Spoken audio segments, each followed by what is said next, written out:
Alright guys, nandito na po tayo. Ayan po, tapos close up po natin to. Ang bilis ng pangyayari at isang araw lang po tayo hindi nakapag-update. Ayan na po, nakaporma na. At yung ating jackhammer dyan, sa ngayon guys, yung 10 poste dyan naka-usli ay binabaon na po nila yan. At panoorin nyo, no? At napakalakas guys, umuusok-usok pa siya, no? At yung isa natin dyan, ayan, nasa bandang kaliwa, kanan, ay naglalagay sila ng mga ganitong forma. Ayan, no?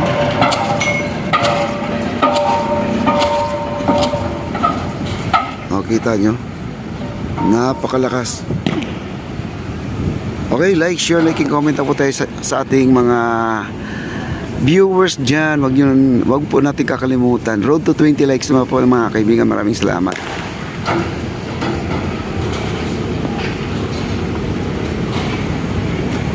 Wow, grabe. Siguro mga ilang araw lang yan, meron na itong buhos guys. Pero madalas sila nagbubuhos dito sa flooring ay gabi.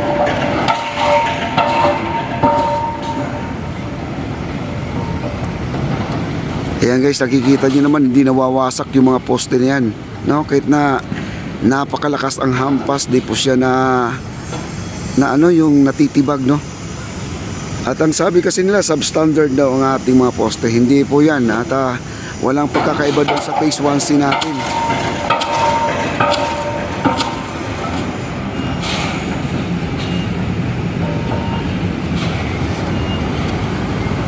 Grabe.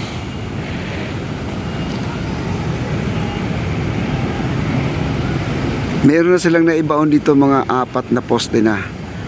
4 plus may 2 sa pinakababa. Ayan sa baba. Ayan o. Nasa baba o. May 2. Bali 6 na poste na po ang naibaon.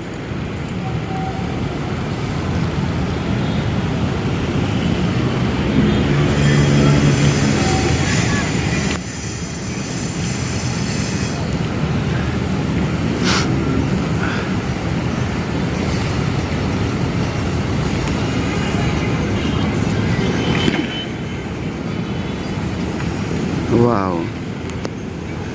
Ayan guys at ang ating papuntang Fort Santiago, kita nyo naman ang pagitan, nasa 50 meters na lang po. Napakalapit na po, abot na po tayo doon sa esplanade po ng Fort Santiago. Ang tanong lang po dyan guys, kung magkakaroon tayo ng entrance doon sa Fort Santiago, kasi ang Fort Santiago natin ay may entrance po 75 pesos. Kaya kung dito naman tayo dadaan, siguro kung dadaan lang sa may esplanade ng ating Fort Santiago, siguro wala na po yung wala na po yung bayad, no? Ayun, lapit-lapit na po tayo. Wow. Ayan o, napurmahan na po 'yun. Ilan na po ang nailagay nila dito. Ang lalaki po ng mga bakal guys, oh. Kita niyo na sa ibabaw, oh. Ang laki ng bakal, oh. Ano?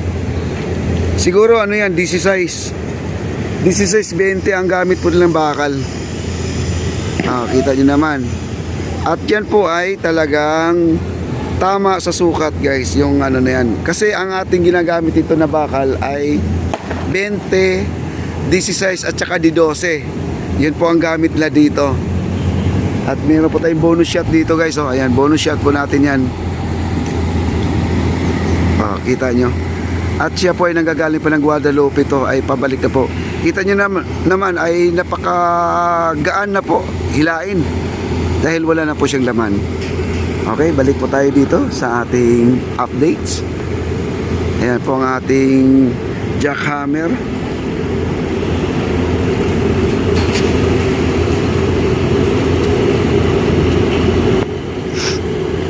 At lumipat na po siya sa ibang pilote. Lumipat siya, ayan o.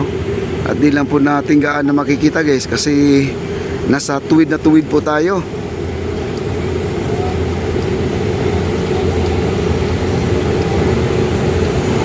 Ayun na. At makikita nyo guys yung pag hammer niya.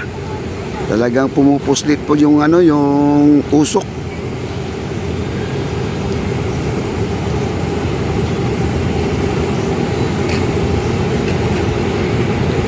Tingnan nyo yan. Close up natin.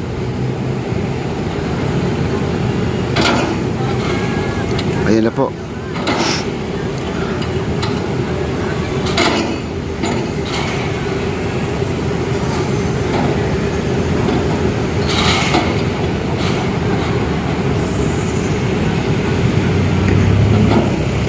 Yan, pupukpok na po sila guys. Kita nyo naman, oh. Ang bilis guys, oh. Isang pektos lang guys, isang angat lang, bahala na siya dumadaos-os sa baba dahil sa lakas po ng kanilang hampas. Yan, oh. Umangat na naman, oh.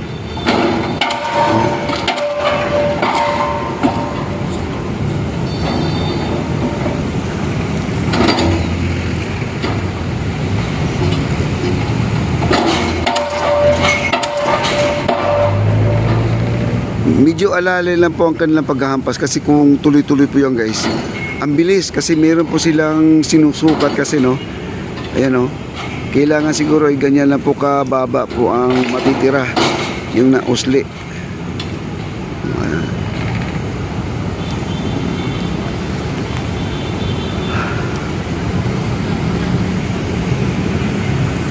Wow, grabe.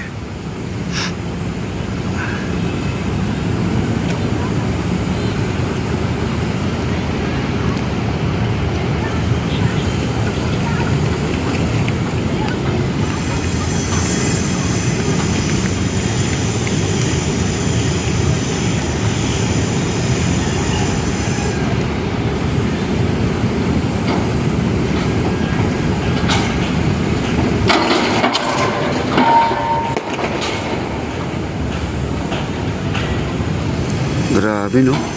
Kita niyo mga pektos nila, no? Ayan, umaangat ulit guys. Yung maliit dyan, yun ang aangat. Yun yung ihila doon sa pinakapin niya. Pag bumagsak na po yun, ayun na po yung usok niya.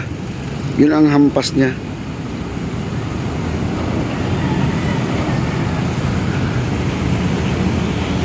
Ayan, lumipat na po sila ng ibang poste ulit.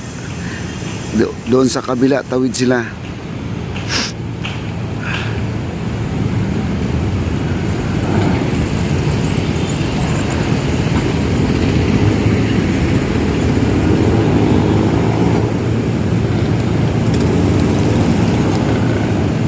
At si Engineer Ray, yan. Yung nakaputi din ng sombrero, yan.